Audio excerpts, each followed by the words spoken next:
You ever notice how your phone lights up with another group invite, and instead of excitement, you feel tired? Like you'd honestly rather spend Saturday reorganizing your bookshelf than sitting at brunch, nodding along to conversations that don't really go anywhere. For a long time, I thought that meant something was wrong with me, but psychology tells a very different story. Researchers have been quietly studying people like this for decades, and what they found flips a lot of social assumptions upside down. Here's the key distinction most people miss. There's loneliness, that painful feeling that your emotional needs aren't being met.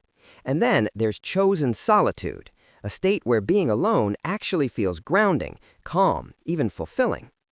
According to research from the University of Chicago, these two experiences are constantly confused in modern culture. You can live a relatively solitary life and feel perfectly content, or you can be surrounded by people every weekend and still feel deeply lonely. The difference isn't how many friends you have, it's whether the connections you do have actually meet your emotional needs. Think about it. One person has 3 close friends they've known for years. Another has hundreds of followers, endless group chats, constant plans, and still feels empty. The UCLA Loneliness Scale captures this perfectly. It doesn't ask how many people you know. It asks things like, I feel understood. There are people I can talk to. I feel isolated. And researchers found something surprising. People with similar-sized social circles often gave completely opposite answers. So what's really being measured isn't quantity. It's the feeling of being seen, valued, and understood. Now here's where it gets psychologically interesting. People who prefer smaller social circles aren't avoiding connection, they're just selective about it. Personality research shows that people who are comfortable with solitude often score higher in self-awareness, emotional independence, and intrinsic motivation, meaning they do things because they matter to them, not because they're seeking validation. They're not broken, they're internally rich. Their inner world is so developed that constant external stimulation just isn't necessary. For years, I thought I needed to fix myself. Why couldn't I love loud dinners, networking events, chaotic social energy? Why did silence feel better than noise? But the science says something important. People who are okay being alone have a rare skill. They can sit with their own thoughts without panic. No compulsive scrolling, no need to fill silence, no outsourcing emotional regulation to other people. Psychologists call this emotional self-regulation, the ability to manage your inner state without needing constant reassurance. And before you think, that sounds lonely, stay with me. Studies on social isolation show that people who are comfortable being alone often end up forming deeper relationships over time. Why? Because when they reach out, it's not from emptiness, it's from wholeness. They invest their limited social energy into people who matter. People who respect boundaries, people who don't require a performance. Quality over quantity isn't a slogan, it's a mental health strategy. Large-scale studies on aging, involving over 30,000 participants, found something even more revealing. Some people were socially isolated, but reported low loneliness. They had small networks and were doing just fine, sometimes better than people with busy social lives who still felt disconnected. That tells us something crucial. The human need for connection is deeply personal. Having few friends isn't a deficit, it's a legitimate psychological orientation. And then there's creativity. Einstein once said that the monotony and solitude of a quiet life stimulates the creative mind. Modern neuroscience agrees.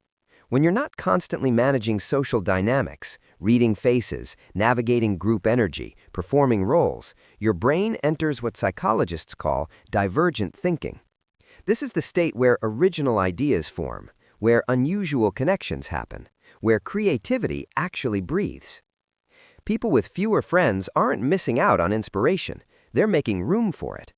But here's the nuance we rarely talk about. Having few friends doesn't automatically mean you're lonely, but it also doesn't make you immune to isolation. Chronic perceived loneliness, feeling unseen regardless of how many people are around, has been linked to cognitive decline, cardiovascular issues, and long-term health risks. So the real question isn't, how many friends do you have? It's this. Do you feel genuinely connected to the people in your life? And does your social structure actually match what you need? When you strip away cultural noise, psychology reveals a pattern. People who thrive with fewer friendships tend to have strong internal compasses, clear self-concepts, comfort with introspection. They don't fear solitude because they've learned something important. Solitude isn't emptiness, it's space. Space to think, to create, to process emotions, to become more fully themselves. They still experience loneliness sometimes, but they know the difference between being alone and feeling invisible. If you've always felt out of step with the pressure to be constantly social, psychology actually has validating news for you. Research consistently finds that people who prefer solitude often show higher emotional resilience, stronger boundaries, and deeper relational awareness. They don't collect people, they cultivate connection. The real mistake is assuming everyone needs the same social diet. Some people need daily interaction to feel alive. Others need quiet, depth, and one or two meaningful bonds. Neither is better, neither is worse. What matters is alignment. Are you living in a way that honors your psychological needs or forcing yourself into a social mold that drains you? Because the psychology of people with few friends isn't really about friendship. It's about understanding that connection exists on a spectrum, and your place on that spectrum deserves respect, not judgment. The person with 2 close friends and a rich inner life isn't failing. The person with dozens of acquaintances but no one to call at 2 a.m. isn't winning. We're all just trying to find the balance of connection and solitude that lets us be most fully ourselves. And sometimes, choosing the quiet is the healthiest choice you can make. If this resonated with you, consider subscribing, and if you want to support these deep psychological dives, hit the join button. It genuinely helps more than you know.